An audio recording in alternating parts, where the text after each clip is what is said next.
Right, that's the main one. Okay. I shall sit upright. Right. Let's get on with it. We're going to do a Q&A video today, so welcome to another RiderCamTV video with the 2 stars. Hello. Cheap sensations. And we thought we'd do a bit of a Q&A video because we keep getting asked lots and lots of questions about lots and lots of things, which is great, and we love getting questions, don't we?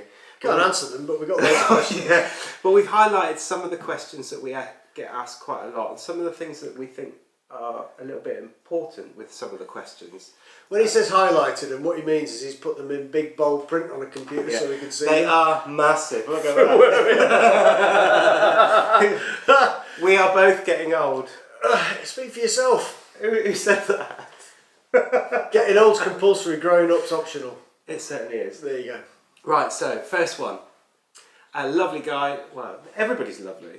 Richard Cass said, "Can I wear..." What are you laughing Just at? make it bigger. It's a really easy... That's like a 21 font now. Do you know those sunglasses, those glasses that watchmakers wear with those little... that's what we should both have. I've got a mate, Simon, who works for a shoemaking company, and he says he has, when he's... at the end of the day, when he's been using one of those things, he feels like his eye is like a golf ball inside his head. So we're not using them. Anyway, no. Richard Cass. Yeah. Richard Cass asked us a question, and it was, can I wear a rucksack with a Hellite vest? I think we replied, but it's quite a, if you've not seen it, the reply, then you won't know the answer. So we're going to make it up now. Yeah. No. Well, I'm shocked.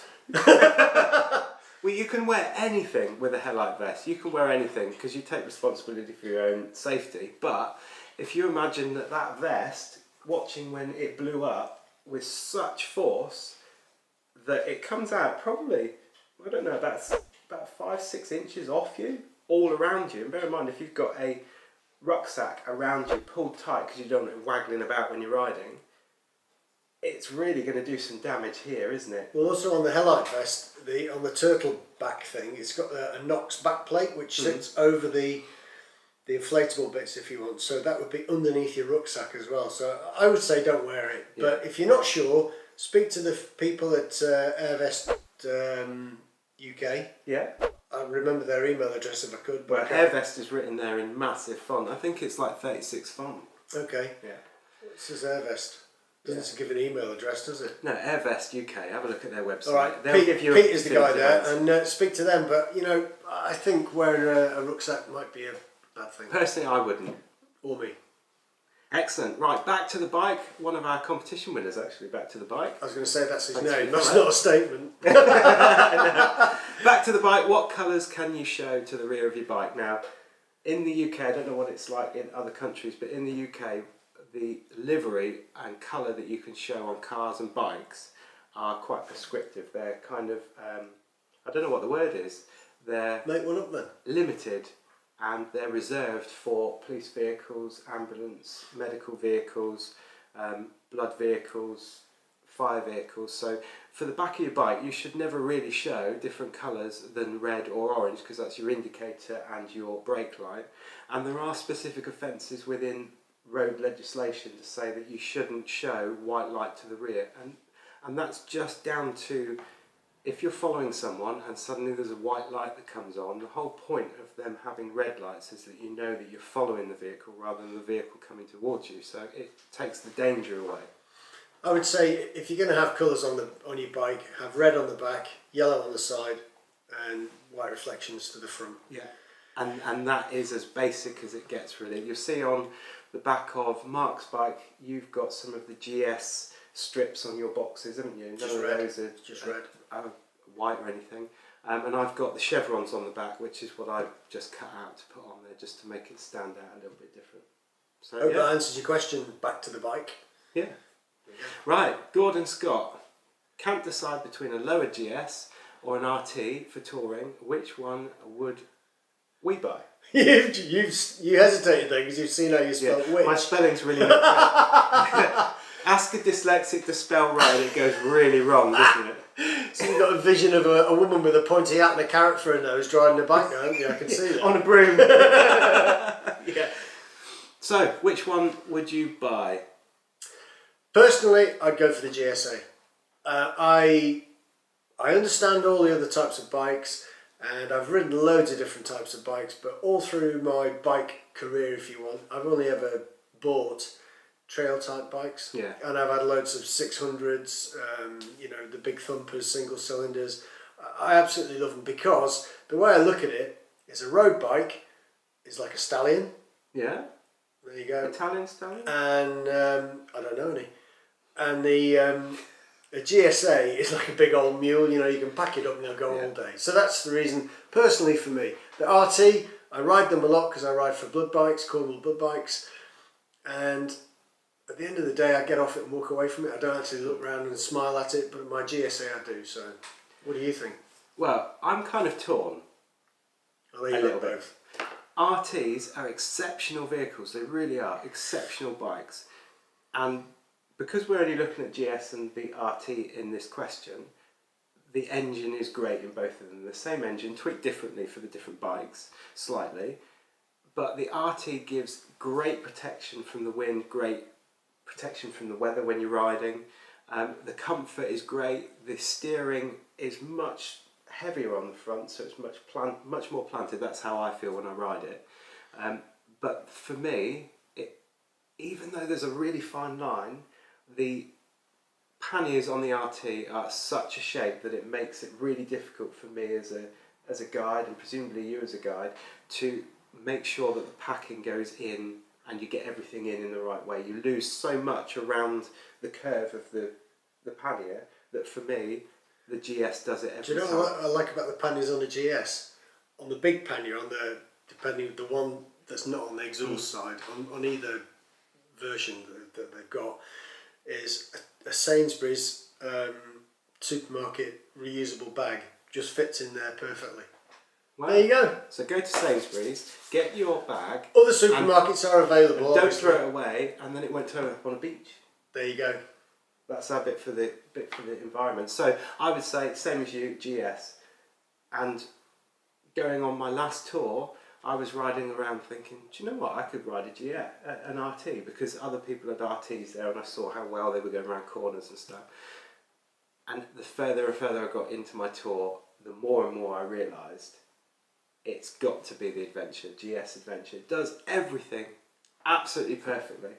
And if I get caught out and I have to go off-road a little bit, I'm not worried at all. Do you know I'm more worried about my confidence and my experience level. Do you know what I liked about my GSA?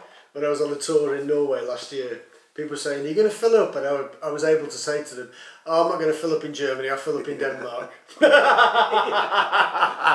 And we have that on our tours as well. And that's the other great thing about the GSA, is the tank is so big.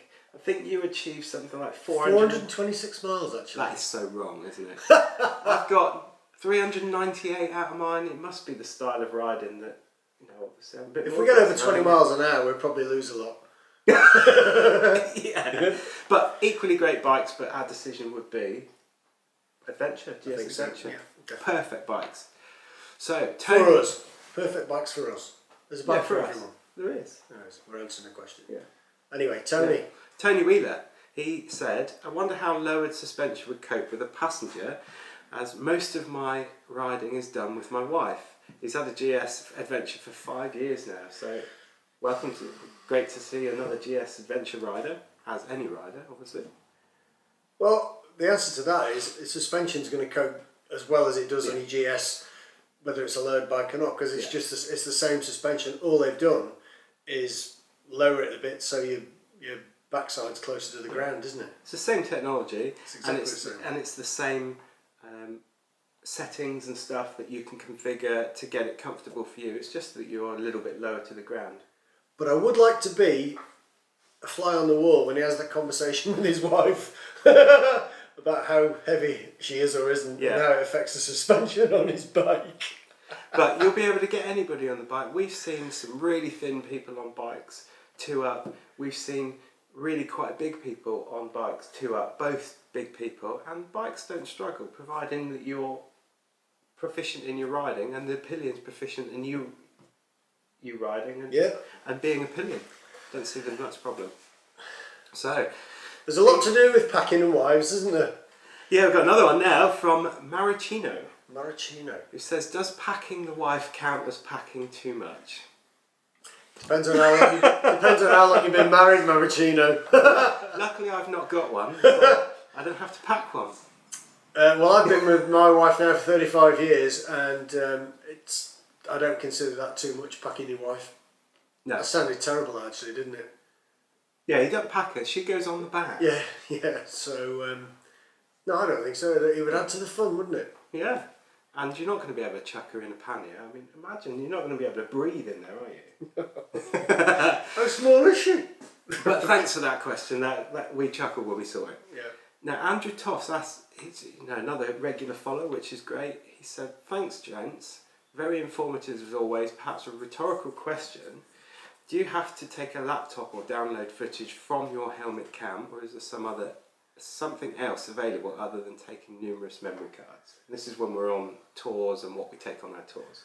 I must admit, I tried mind melding. Yeah. That doesn't work, so... That's a fucking death grip or something, isn't it?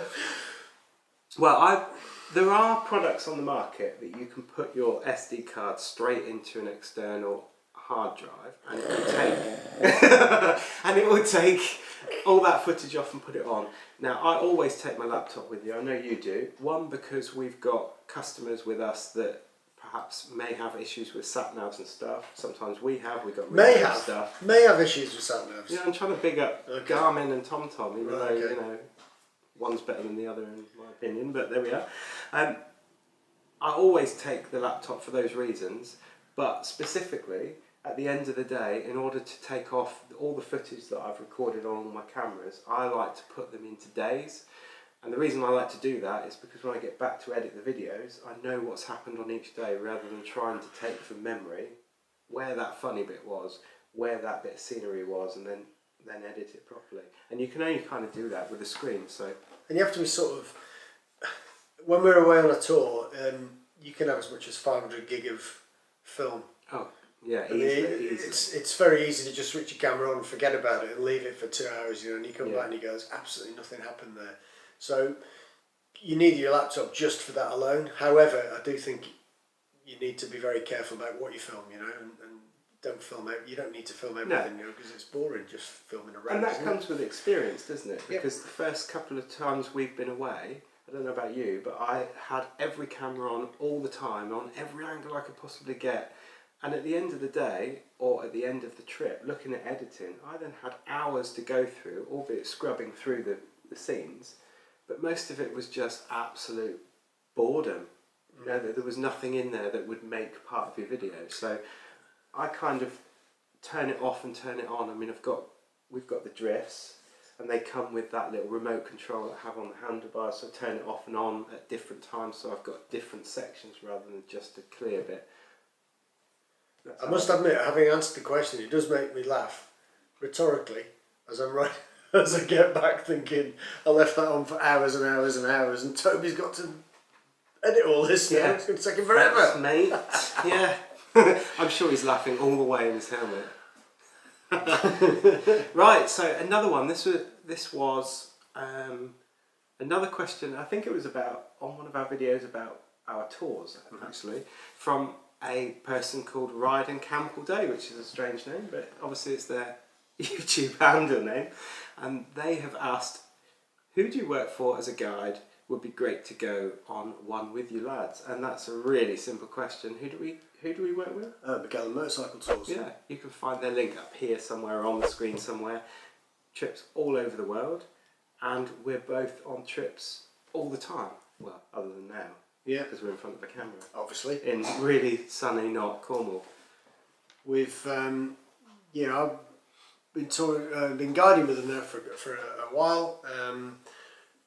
Really, really great company. Uncle Felix is really good. Yeah. As are Ben, Billy, Nick.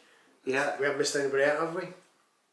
If we have, sorry. No, because we're the other two. Oh yeah, there you go. Yeah. So the other guides. We're one big family. Yeah. And we just laugh and joke all the time, don't we? It's nice to work. It's a nice company to work with, and the way they tour is not the same as other tours. It's a very relaxed way of doing things, and I enjoy it. Yeah, yeah. We're very much very relaxed, and no problem is a problem. It's all overcomable. It's just something to look at in the day, isn't it? Yeah. Yeah, amazing tours. We do check the website out. Book on one. Be sure to mention Toby and Mark, or Mark and Toby, when you book, and we'd love to see you. Yeah, that'd be amazing. Come on one of the tours. Betty the Wonder Dog has done it again. Yeah, Betty the Wonder Dog. We'll have to get like a RiderCamTV suit for her, and see if we can get a seat right in the middle. What a helmet. Doggles! We can get doggles for her. That'd be amazing. Right, onwards and upwards with our Q&A. So, Andrew Toffs again. Did you have the same problem with rubbing on tyres when you fitted a mudsling with Metzler's? I'm always rubbing on my tyres. Oh no, rubbing on the tyres when you fit it. Right, okay. Rubbing. Yeah. Yes. There are three. There are three different ways we found of minimising the problem. Yeah. We both looked at the camera because it beat then. Yeah, ours is fine. Okay. The first thing we did was Toby's extreme way of sorting out the rubbing on his Metzler tyres, and he cut 4 inches off his mudsling. Yeah. And there's a video for it showing how to do it. We did a video, it'll be up there somewhere. The reason I just hacked it off was because I had no time at all, and I just had to hack it off, and I didn't want to get mud all up the side of my trousers, which was an epic fail, by the way, because I then got mud all the way up the side of my trousers, so I've had to invest in one from China, which was like £20. Amazing. Yeah. And does that work? Yes. It's if there's advice on what to get, although Mudsling might hate us, Mudsling is a great product, but the Chinese ones. And I don't know why they rub on the tyres, because I've got Metzler Road Tech 01s on mine, and it's not rubbing. So it must be the shape of the tyre that's actually started it. However, the third option is a very easy option, and was pointed out to me when I was having my tyres fitted by using a hairdryer. Yeah, because Mark's got one around the house, believe it or not, because of all that hair he's got. Are you trying to tell me my wig's come off in my helmet? So I used a hairdryer and bent it, and it worked perfectly. So next one, a lot of people, a lot of people have asked on different videos when we've looked at different reviews of bikes, how tall are you? So how tall are you, Mark? I'm 3'6". When you're stood up? 1.8 Oh meters. really? Oh, what's the old 5'10". Yeah. 5'10". I'm 5'11". Alright, lofty. Yeah, so 5'11" and 5'10". So what microphone do you use? We've asked a lot on our motorbike. We use the drift cameras, don't we, when we're doing like vlog style I've got one of those huge big like traffic cone things. That's a sound bomb. Oh right, okay. Which I've just fitted to my bike, by the way. So the microphone that we use is just the drift branded microphone from the drift mic into our helmet. I think it's about 16 quid off eBay. Yeah, it's quite expensive for what it is. Other sites are available apparently. Yeah, unless you like eBay, so use eBay. Right, Bill Beverley asks, does the 5 and 6 fit in the same stock mount? And they're talking about the sat-nav. I'm glad you said that, because I was thinking, does a 5, 6, I was thinking I'd have to do maths then or something. The BMW 5 and 6. Navigator 5 and Navigator 6. That's the one, yeah. There you go. Yeah, and yes they do, they fit in the stock mount regardless of what age your bike is, even into the mount that the 4 will fit. There you go. That answers that question then. The only difference is that you won't get the functionality of the stuff. Yeah. The older the bike is. We keep getting asked quite a few questions like, which Bluetooth headset do you use and why? This is the bit on the outside of your helmet. I could answer that, but I can't remember the name. I know it's an Interphone Tour. Made by Cellular Live. Wow! Yes. You've done a bit of Italian research. company. Yeah. Really good quality sound. You can connect to other people, older, Older people, you can connect to older people. If you want to. We connect with all people in the community. RiderCamTV is an inclusive... I'm sorry I can't talk to you, you're not old enough.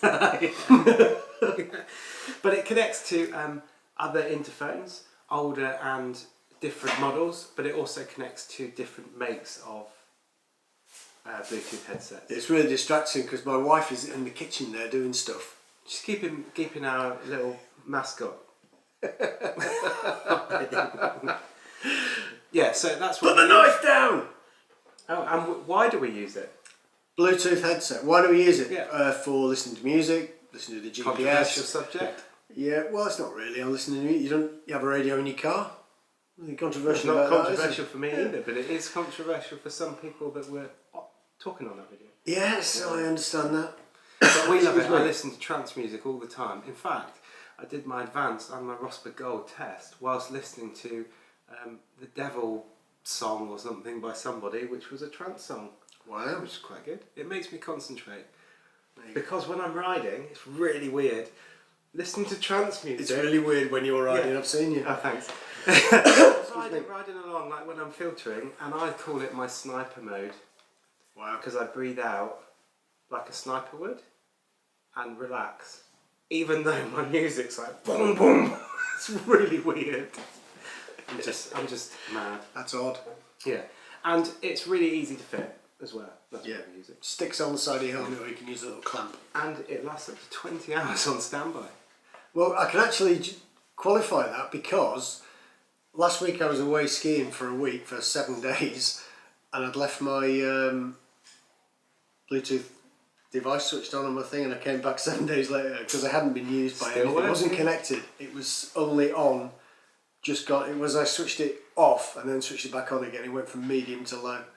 So I'm really happy with that. Really good, really good. Charges in no time at all as well. Yep. So big old plug for Interphone there. I think so. Yeah, check out the video. There you go. How many miles do you do? Oh, I've missed out one. Yeah. Should we just do that one then? Yeah. How many in the interest of continuity. Which there is none. How many miles do you do in a year? Between us? On bikes, I'm let's do it assuming. singly. Yeah, on bikes. Singly, I reckon on my current bike, I've got over 18,000 miles on it. And with blood biking, I probably do just under 30,000 miles a year on a bike. That's a lot of miles on a bike. Mm. I do around 10 to 15,000 miles for the tours and then everything else, so probably about 20,000. Bit more, yeah. Yeah? Yeah. Which is quite strange to think about, that amount of miles on a bike. It really is, isn't it? It is a lot, because it yeah. just happens, you know. And I find it really strange when you talk to people and they said, yeah, you know, I've just had my bike MOT'd and a friend of mine told me this a couple of weeks ago. So I had my bike MOT'd, he said, and I've done 10 miles on it since then. Woohoo! Exactly, and he's really pleased with that. I'm like, what's the point of having a bike, you know? You don't need it if you're only doing that amount of miles. But the point of having a bike is not just to ride it, is it? Because every time I open the garage to get my car out, or I go in the garage to put the washing in, the tumble dryer, whatever I go in the garage for. It's very domesticated. I know, it's great. Well, I've got to do it myself because I'm single. Anyway, so every time I go in the garage and I see my bike, it makes me smile. And it makes me smile being on the bike riding. And, you know, you can do 10 miles, but if that bike makes you smile every time you look at it, that's got to be one of the benefits of having a bike as well. It's very philosophical. Yeah. I like thinking I do. Okay. Right, now we're going to go up one a because we question. missed one. So how long have you both been riding? How long have you been riding, Mark? I started riding when I was 16, so it's probably 10 years. It's when he had hair. Which is really strange because we were having a discussion about your hair, weren't we? Yeah, briefly. Because I've seen a picture with a wig on when he was on a tour and I thought, what have they done to Mark? Yeah. Yeah. So I started riding when I was about 16, but because I was in the Navy and away a lot, I really started riding properly again, probably 18 years ago. Wow. Because I'm 58 now. Are you? Mm. Next month. I of course knew, but I had to look surprised because it doesn't look 58, does it? Clearly. Well, I when I was a lot younger, sort of like 13, 14, 15, 16, a couple of friends had What, you made your scramble mind up? bikes. There were 4 years then? I was in my teens. Right. Yeah, that covers a great many years, doesn't it? And I used to go out with my mates down the moors. Presumably that's an old term now because they're all built on now, aren't they? But scrub land at the back of the village, and they had scramblers and we had a bit of a mess about. Nothing really major at all. I wasn't proficient, just road bikes, but not very much. And then up until 2012, I had nothing. And from 2012... I had nothing. I had nothing. That's my best Italian accent, that, by the way. So from 2012 is when I started my bike career and did my CBT and my direct access, and then went on. That's when we kind of met each other around there, because I'd done that, and then we met at Bike Safe, Blood Bikes, Institute of Advanced Motor Race, did that test, and then Rossburn, and now touring the world. I used to commute from my house to Plymouth, which is about 60 miles, on a Kawasaki 125 KMX. Wow. But it just shows cracking that, bike. You know, and the 125s these days, I really wish we had the 125s from 2017, 2018, back when I was younger, because those bikes are spectacular. They look amazing, don't they? Well, that was in the mid 90s when I was doing that. Brilliant fun. Just last year. Yeah. When I was 10. Right, this is a good one. What's your favourite bike you've reviewed, Mr. Mark? That's a difficult question, actually, because I really like the Honda Africa Twin, although I didn't get to ride it. Oh, did you not? No. I think you I finally rode hogged it, it. didn't Yeah. Yeah. But I have. I enjoyed that. I like the look of it. I obviously love my GS Adventure, and I'm on my 4th or 5th one now, so I would have to say it's probably my favourite bike. But I've had so many different types of trail bikes, big thumpers, single cylinder things. It'd be hard to say which one I do like, because each one has been completely different. So my GSA, let's be non-controversial or controversial. Well, for me, my favourite bike that I've reviewed would be the BMW S1000RR. Wow.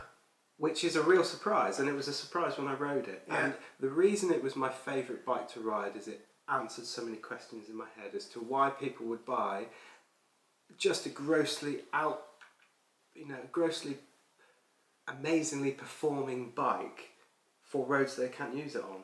But then when I rode it, even though it was uncomfortable for me, not for other people, but for me to ride on it, and it had the most amazing amount of power, it proved to me that in here it set something going that you want to go faster, and I got why people have sports bikes. I would never have one, it's not a bike for me. I thought I was going to dislocate my hip when I got on it. Well, I did, I had to stop, and that was off film. That's so funny, wasn't it?